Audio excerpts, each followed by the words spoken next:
Hello everyone, I have another scrap busting video for you today.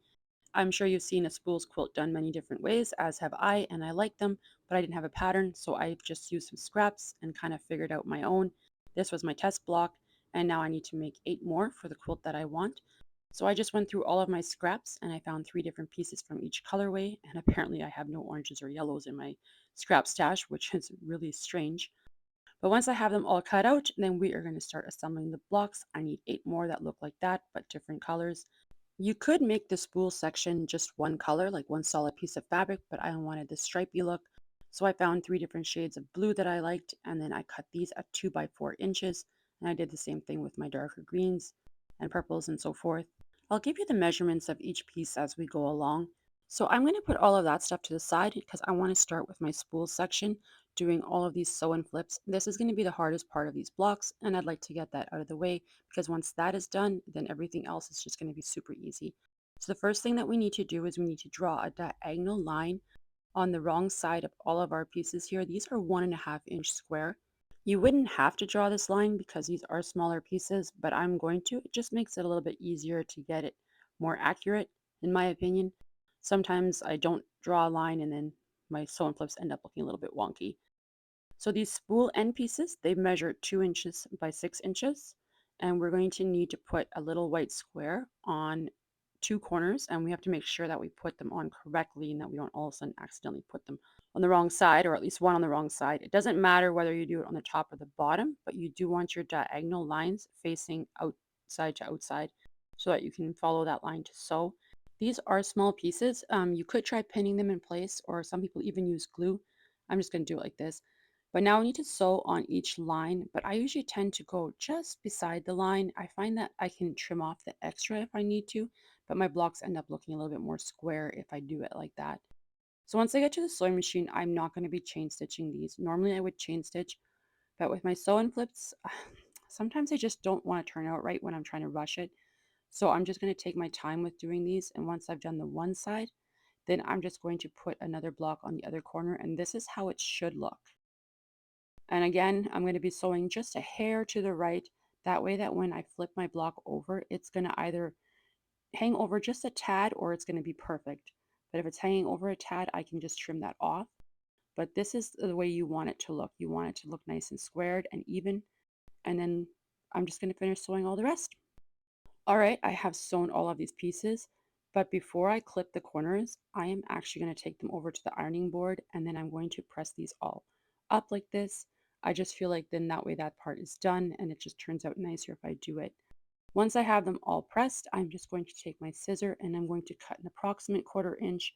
Does not have to be exact, it doesn't have to be 100%. Just trim it off. You could lay them down and then use a ruler and line up your 1/4 inch line with your stitch line and trim it with a rotary cutter, but I feel like this goes a lot faster. Once I have clipped the corners, I am going to be making sure that all my blocks have turned out the correct size. So I will be squaring up at this point and they should be 2 by 6, and I'll just trim off any extra little loose bits that are on there. And if you did it correctly and you were careful, there will be next to no cutoffs at all. So I will finish trimming all of these and then we'll move on.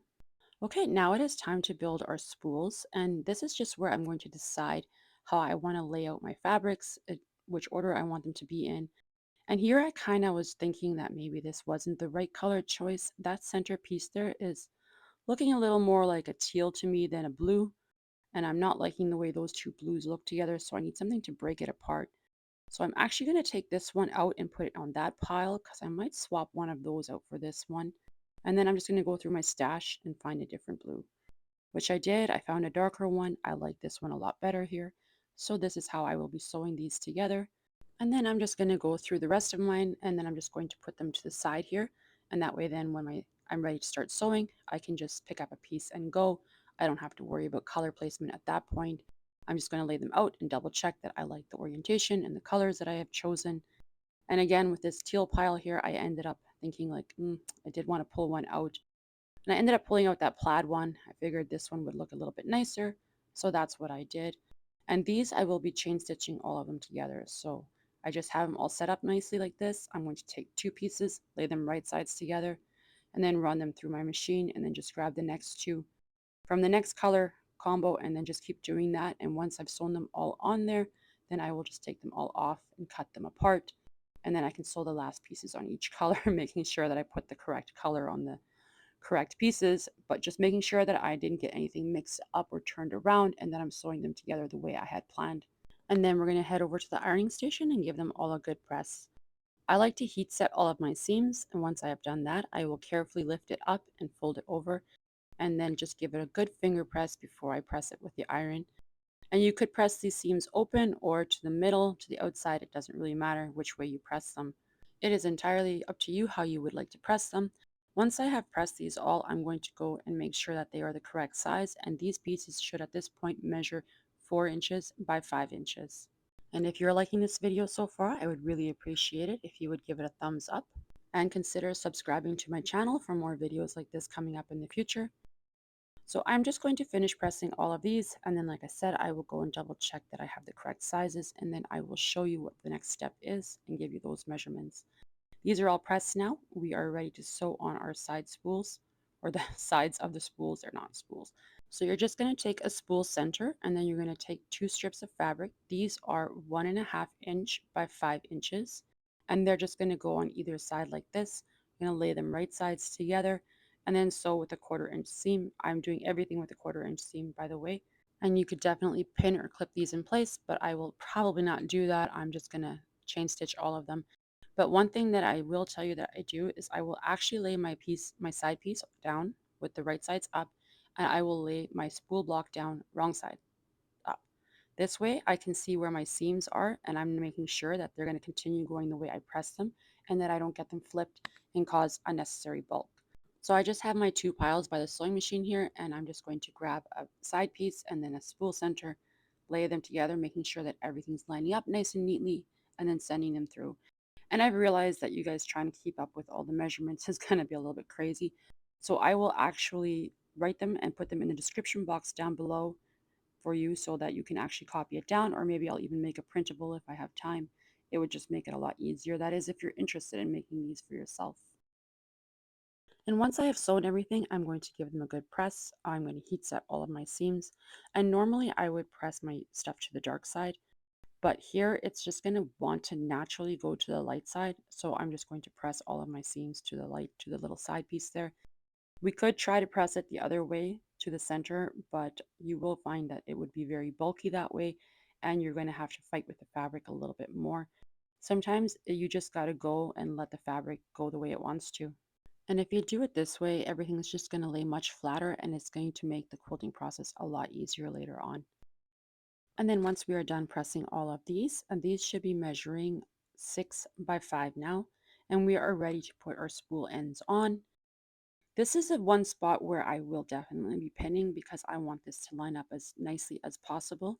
So you're going to need 2 spool ends for each block, one for the top and one for the bottom. And you're just going to want to make sure that you're laying them on the right way, because if you put one on upside down, you will not get a spool. You will get, I don't know what, but it won't be a spool.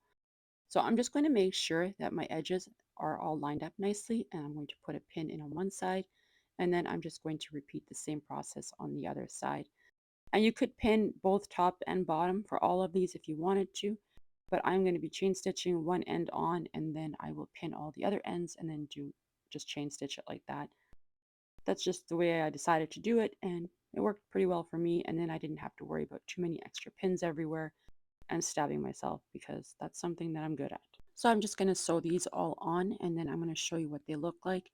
And I will be putting some sashing in between these blocks just to break them up a little bit. And again, this was a quilt that I was totally winging it. I didn't have anything pre-planned. I made it up as I went, but I think it turned out really well in the end. But here's all my little blocks, and this is where you want to decide where you want each color to be. And if you want to make any changes, now would be the time to do so.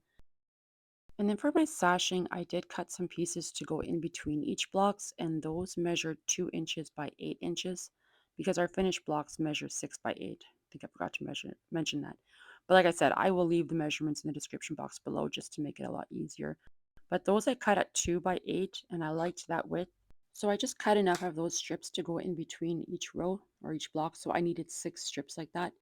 So I'm just going to lay that right sides together with that block, and this one right sides together with this block, my center block, And then I'm just going to sew all my rows together and finish up with the rest of the sashing. I'll show you that. So I finished up my quilt top here. And as you can see, I did make some changes with my sashing. I went with 2 inches for there. And then this one, I ended up cutting at 1.5 so it would be 1 inch finished. And then my outside border is still 2 inches. I will leave all of those measurements in the description box below. Well, that's all I have for today. Thank you so much for stopping by. And until next time.